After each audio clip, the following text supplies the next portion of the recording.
Shalom Bapak Ibu dikasih Tuhan, jumpa lagi bersama dengan saya Antoni di dalam acara Sahabat Sapa Hamba Tuhan GSJA Karismata. Nah Bapak Ibu dikasih Tuhan, hari ini kita akan membahas tentang firman Tuhan di dalam Markus 12 ayat 41 sampai 44. Sebelum itu, mari kita berdoa. Bapak yang baik, terima kasih Tuhan jika hari ini kami boleh ada di tempat ini. Itu semua karena anugerah Tuhan, itu semua karena kebaikan yang telah Tuhan berikan di dalam setiap kehidupan kami. Jika hari ini Tuhan, kami boleh ada di tempat ini, kami bersyukur untuk setiap keberadaan kami. Dimanapun saat ini kami berada mendengarkan tayangan siaran ini, Allah Engkau yang akan memberkati kami. Biarlah kiranya hari ini kami boleh bersuka cita di dalam Tuhan, kami boleh bersyukur atas setiap kebaikan Tuhan. Berkati kami semua Tuhan, di dalam nama Tuhan Yesus, haleluya, amin. Nah Bapak yang dikasih Tuhan, pada bulan ini tema kita adalah murah hati. Tentu berkaitan tentang murah hati adalah memberi. Kita pasti tidak akan bisa memisahkan kata murah hati dengan kata memberi. Karena kata memberi itu selalu identik dengan murah hati, dan murah hati itu selalu juga identik dengan memberi. Nah, Bapak dikasih Tuhan, pernahkah kita mendengar istilah crazy rich kayak gitu? Crazy rich adalah orang-orang yang sangat kaya dengan berbagai macam harta yang mereka punya yang begitu banyak, dan di dalam kekayaan mereka kadang mereka melakukan sesuatu hal yang kadang kita anggap itu adalah hal-hal yang di luar perkiraan kita, hal-hal yang tidak lazim bagi kita, sehingga kadang kita berkata, gila kok bisa sampai kayak gitu. Nah makanya mereka disebut crazy rich. Nah Bapak dikasih Tuhan, hari ini kita akan merenungkan firman Tuhan dari Markus 12 ayat 41 sampai 44. Saya akan memberikan renungan ini sebuah judul, Go Crazy Even If You Are Not Rich. Nah Bapak dikasih Tuhan, mari kita akan baca firman Tuhannya. Markus 12 ayat 41 sampai 44 berbunyi, pada suatu kali Yesus duduk menghadapi peti persembahan dan memperhatikan bagaimana orang banyak memasukkan uang ke dalam peti itu. Banyak orang kaya memberi jumlah yang besar. Lalu datanglah seorang janda yang miskin dan ia memasukkan 2 peser, yaitu 1 duit. Maka dipanggilnya murid-muridnya dan berkata kepada mereka, Aku berkata kepadamu, sesungguhnya janda miskin ini memberi lebih banyak daripada semua orang yang memasukkan uang ke dalam peti persembahan. Sebab mereka semua memberi dari kelimpahannya, tetapi janda ini memberi dari kekurangannya. Semua yang ada padanya, yaitu seluruh nafkahnya.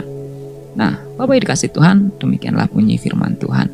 Bapak dikasih Tuhan, kita akan mempelajari tentang firman Tuhan berkaitan tentang janda miskin ini. Nah, disebutkan di sini bahwa janda ini memberikan, saat itu Yesus sedang duduk menghadapi peti persembahan, dan dia memperhatikan ketika banyak orang datang ke bait Allah, mereka memberikan persembahan. Setelah sekian lama Yesus memperhatikan bagaimana orang-orang banyak itu memasukkan uang ke dalam peti. Akhirnya datanglah seorang janda yang miskin, dan dia memasukkan 2 peser, yaitu 1 duit. Dan ini sangat menarik hati Yesus. Bagaimana ketika setelah sekian lama Yesus mengamati banyak orang yang membawa persembahan, hati Yesus tertuju dan tertarik dengan seorang janda yang miskin ini. Dikatakan bahwa banyak orang memasukkan jumlah yang begitu banyak. Banyak orang kaya membeli dengan jumlah yang besar. Tetapi mengapa Yesus tertarik kepada seorang janda miskin yang hanya memberikan 2 peser, yaitu 1 duit sebagai persembahannya? Bahkan Yesus berkata bahwa, Aku berkata bahwa ini persembahannya jauh lebih besar daripada semua orang yang sudah memberi tadi. Untuk itu, mari kita lihat nilai dari 2 peser. Di bagian pertama ini kita akan memahami hal yang lebih penting daripada sekedar jumlah. Nah, Bapak dikasih Tuhan, 1 dinar sama dengan 128 peser. Jadi pada saat itu 1 dinar itu nilainya sama dengan 128 peser. Dan 1 dinar itu adalah upah harian orang saat itu. Jadi kira-kira berapa besarnya sih 2 peser itu? Nah, Jika kita misalkan UMR Kota Sukabumi adalah 2,5 juta per bulan atau perharinya adalah 83.200, maka satu peser itu adalah Rp650. Jadi janda miskin itu pada hari itu hanya mempunyai 2 peser atau sama dengan Rp1.300. Perhatikan Bapak Ibu dikasih Tuhan, ini adalah jumlah total yang dimiliki oleh janda miskin itu. Jadi ini adalah Rp1.300 misalnya kalau dalam jumlah kita hari ini. Rp1.300 ini adalah jumlah total yang dimiliki oleh janda itu hari ini. Dia hanya punya uang segitu dan lebih, dalam tanda petik gilanya lagi ialah dia memberikan semuanya itu untuk dipersembahkan. Wow, apakah dia tidak perlu makan? Apakah dia tidak perlu minum? Apakah dia mungkin tidak butuh kebutuhan yang lain? Bukankah itu semuanya harus dibeli dengan uang? Tetapi kenapa dia memberikan semua yang dia punya hari itu untuk dipersembahkan kepada Tuhan? Bukankah hal ini kalau secara kita nalar, secara logika adalah sesuatu hal yang gila, sesuatu hal yang sulit untuk kita mengerti. Dia punya uang bisa untuk membeli makanan atau minuman, tapi kenapa dia memberikan semuanya untuk Tuhan? Bapak Ibu dikasih Tuhan, persembahan pemberian kita berbanding lurus dengan pemahaman kita terhadap anugerah Tuhan. Perasaan bersyukur seperti inilah yang membuat janda itu rela mempersembahkan seluruh miliknya, padahal dia begitu miskin. Dia bersyukur bahwa dia bisa hidup. Dia bersyukur dia bisa menikmati hari-harinya. Dia bersyukur dengan segala apa yang dia punya. Dan pemahaman akan anugerah Tuhan itulah yang mendorong janda miskin ini tetap pergi ke bait Allah, dan dengan langkah yang mantap dari hatinya, dia memberikan semua yang dia punya, walaupun jumlahnya hanya 2 peser. Jika secara jumlah, persembahan janda miskin ini jauh lebih sedikit daripada orang-orang kaya. Mereka memberi dalam jumlah yang besar. Mungkin mereka bisa memberi 100 dinar, mungkin mereka bisa memberi 10 dinar, mungkin mereka bisa memberi persembahan bahkan 200 dinar, atau mungkin 1 talenta. Itu jumlah yang jauh lebih besar daripada 2 peser. Tapi di hadapan Tuhan, janda ini memberikan persembahan lebih besar daripada semua orang. Bukan masalah jumlahnya, tetapi janda ini memberi dari kekurangannya. Dia memberikan seluruh miliknya walaupun dia miskin dan berkekurangan. Dia memberikan karena atas dasar pemahamannya terhadap anugerah Allah atas hidupnya.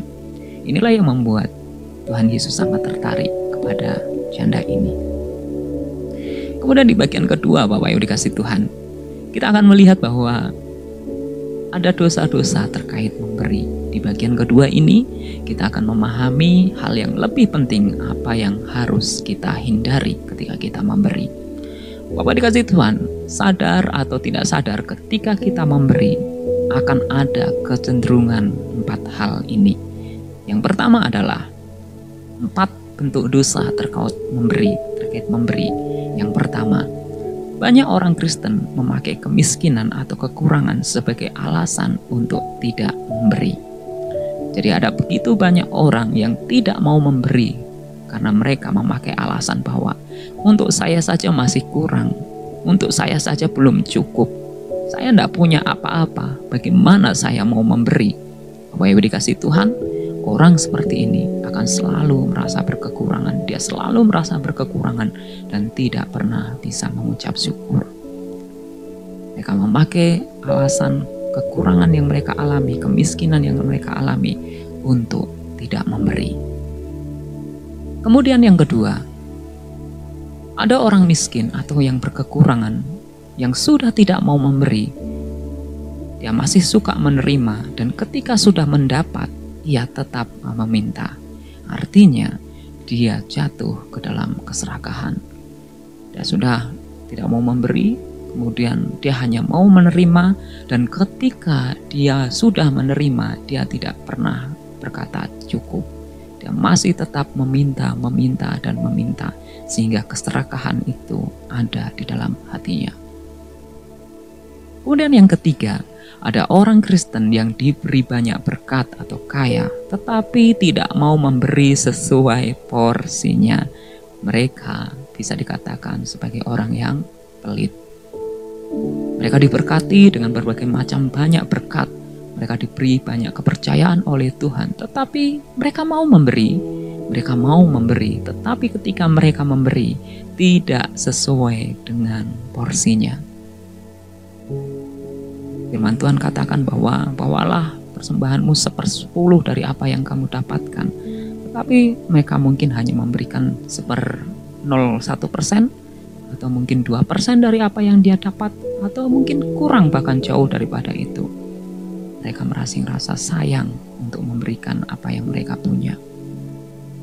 Kemudian yang keempat adalah orang Kristen yang sudah kaya, tetapi dia tidak mau memberi dan masih mau untuk selalu meminta atau mencari keuntungan diri sendiri. Ini luar biasa.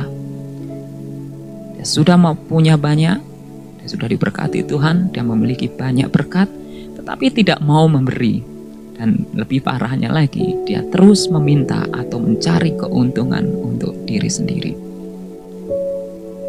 Makanya dia jatuh ke dalam ketamakan. Nah, inilah Bapak Ibu dikasih Tuhan, dosa-dosa terkait memberi dan yang harus kita hindari dalam setiap kehidupan kita. Mari kita perhatikan janda miskin ini.